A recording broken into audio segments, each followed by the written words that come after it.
Yeah, I mean, of course, every single country is very different, but also if you look at every single progression, there are so many different phones that has been coming up. It's progression of smartphones, it's progression of what people are really looking at to find it in their fingertips. And for every single small nuance, whether you're looking at getting a item or parcel delivered to your house, or to get a soap delivered to your house, or whether you want to apply for a bank account or whatever it is, every single action has an app now.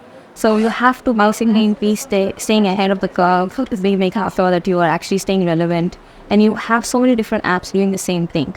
Also, for you to be able to understand it better at it, you need to have a digital experience analytics platform that will allow you to understand these things faster, better, and in a more prompt way. So I think if not now, and if you don't act on it as of today, you're going to be literally losing your game, and you'll not be staying ahead of the curve, and you'll end up being stranded in the old forms of how you're doing things. So, well, a lot of organizations are so stuck in their old ways of doing things. They have a particular way of finding information. They have different teams that are a lot more tending to the way of people looking at information and analytics in the last 10 years. But as you can see, these days, organizations are slowly coming up with new forms of roles. Like you have chief experience officer, you have chief engagement officer these days. That's the reason why companies are doing that now, because they've understood that understanding digital experiences or behaviors online have become so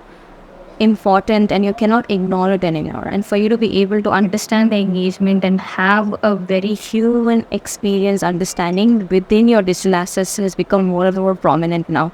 So I think one of the biggest suggestions for you to be able to overcome the challenges that you've been having is to be able to identify these new structure of working, and also to be able to adopt to new tools and platforms that are actually available in this day and age, in order for you to be able to cater to those type of audiences and be able to understand your digital assets and your digital audiences a lot better.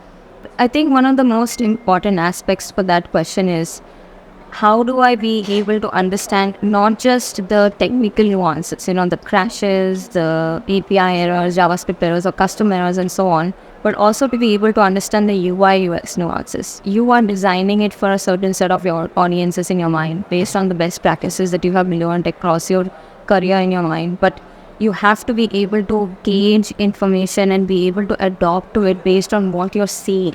And there's never a happy path. A human will automatically, even when they're walking on the street, every single person is walking in different speed, in different way, in different style. So it's the same thing on the digital assets as well. Like, you need to be able to adopt yourself, be able to understand and resurrect and keep your feelings aside, and be able to actually look at it in a very data-driven way.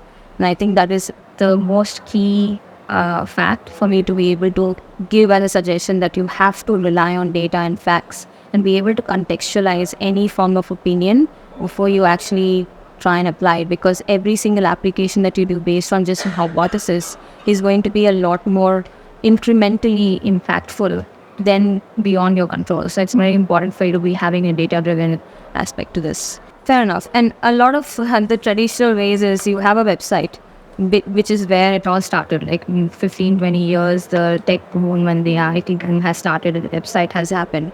And then people have understood that apps are now inevitable. You have to have an app that is resonating to your website. The first thing people do is, let me just transform the website into an app. It will look and feel the same thing, but it actually doesn't have the same experience. It becomes clunky, it becomes too heavy, it becomes too disorganized. So I think one of the things that I feel is important is to make sure that you are separating out the website experience to an app experience, and to also understand your audience better. I think it's very important to be able to understand who are the demographics that goes to your website versus who are the demographics that are actually tending to the app, and how do you navigate based on those nuances and be able to make things easier for them, rather than putting everything that you have ever had. Because one of the things that we do as humans, when we work really hard on something, we want to make sure that we put everything. So all the content that we have worked on has at some point worked. We are like trying to push that inside, but like try to make it simpler, make it more adjustable, and keep on reiterating. Do a lot of testing based on the data of behavior that you're collecting about the users, and make sure that you're getting all of this information in a real or near real time way, and don't wait for multiple different assets to come together for you to be able to triage it and be more reactive and be more ahead of the curve rather than just trying to see what else can I do as a like a quick fix. So it's very important for them to do. I think it's very important to understand what tech you are adopting, and it's very important to constantly be gauging what you have, what is the need at the moment, and look at what are your short-term goals and your long-term goals. And based on the goals that you have to understand what type of teams are important for you to actually walk that talk.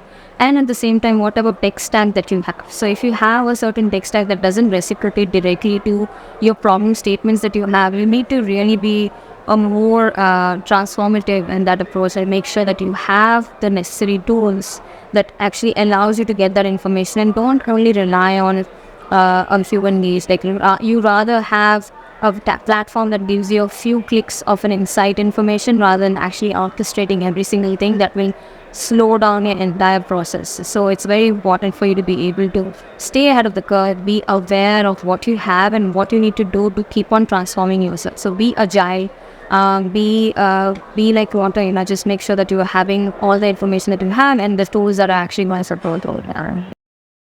For more updates from CXO TV, please like and subscribe to our channel.